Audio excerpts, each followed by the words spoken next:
नसता हो का मी इथं माझी जर न्याय दिना झालो मॅडम तर मी इथं हो का पेट्रोल टाकून आत्मध्यान करणार आहे आणि हो काय मी पेट्रोल खरंच घेऊन आलो मी वैतागून गेलो मला साड्या फिरून मारलेत आणि तसं नाही म्हणलं मी मेल्यानंतर तर माझ्या लेकराला न्याय मिळेल ते इथं पण उड्या मारून मेले होतं मला तशी मी मेल्यानंतर आम्ही हा माळकरी साहेब आम्हाला सण होत नाही तंबरेल पाडणं काय साडी फेडणं काय भाग्यग्रहण करणारा दुसरा त्याला मूल बाळ नको आणि तिसरे जीवन हे गुंड माझा जन्मच ह्याच्यामध्ये गेला आज 7 वर्ष झालं तर मला आज कोर्टात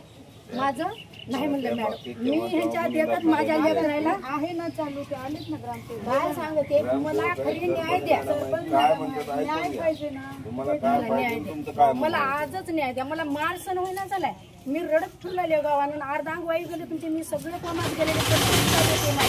मला सण होईना झाले या लोकांचं सण होईना झाले मी पोलीस स्टेशन मध्ये गेले साहेब तुम्ही तसं बोलता हो त्या दिवशी इथं आले मी रडत फिरते गावानं माझी साथ आहे की नाही मला खरं न्याय द्या खोट्यानं देऊ नका तुम्ही न्याय गावाला नाही नाली आहे तुम्ही नालीवर राहते तर मी बाहेर येऊ का नाही रस्त्याला किंवा पाणी असेल किंवा जागेचं असेल ग्रामपंचायतच बघणार मग तेच म्हणाले की मग मला सत्य न्याय द्या बाबा साहेब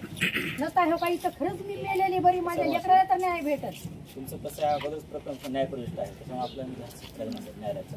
न्याय मेलच माणूस साहेब तुम्ही ऐका 2 गोष्टी की मेलं माणूस त्याला लेकरू बाळ नव्हतं माझं भीक पडायला झाले मी अजून दुसऱ्या सगळं जन्म घालू का अजून दुसऱ्या गुंड्यासारखं जन्म घालू का त्यांच्या घरी गेले सर सरपंच ग्रामपंचायत सदस्य पण आले सर मी अजून जन्म घालू का पुढे दुसऱ्यावर अजून घालू का 10-12 जणांवर त्याने मुलगा त्यांचा त्यांना पत्र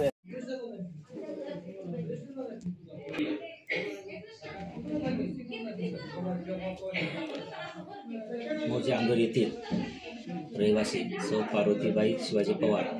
यांनी त्यांच्या घरासमोरील अनधिकृत अतिक्रमण केलेली जागा खुली करून देण्यासाठी मान्य व्यक्तिगत अधिकारी यांच्याकडे दिनांक 5/8/2025 रोजी पत्र देऊन पहिल्यांदा त्यांनी आमरण उपोषणास बसणार आहे असे त्यांनी कळवले होते तसेच त्याच अर्जात त्यांनी दिनांक 15 ऑगस्ट 2025 रोजी ग्रामपंचायत कार्यालय आंबोलीच्या पुढं सकाळी ठीक 7:30 आत्मदहन करणार असे त्यांनी बीडीओ साहेबांकडे अर्ज देऊन कळवले होते त्यानुसार आम्ही दिनांक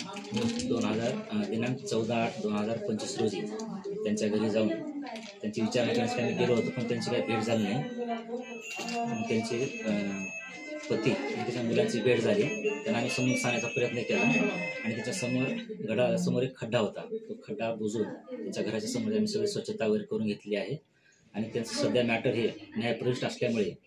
न्यायालयाचा निकाल येईपर्यंत आपणास सर्वांना वाट पाहावी लागेल तोपर्यंत त्यांच्या समोर जे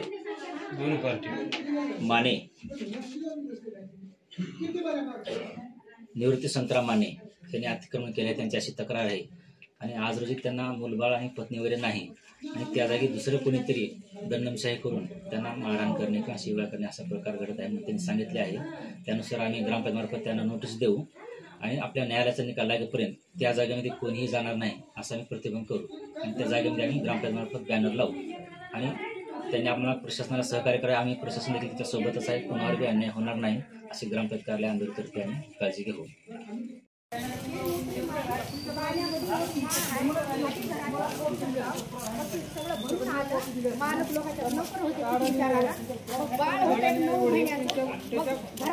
माननीय न्यायालयाच्या निर्णयानुसार ग्रामपंचायत पुढील कार्य करण्यास तयार आहे तेव्हा आपण दिनांक 15/8/25 रोजी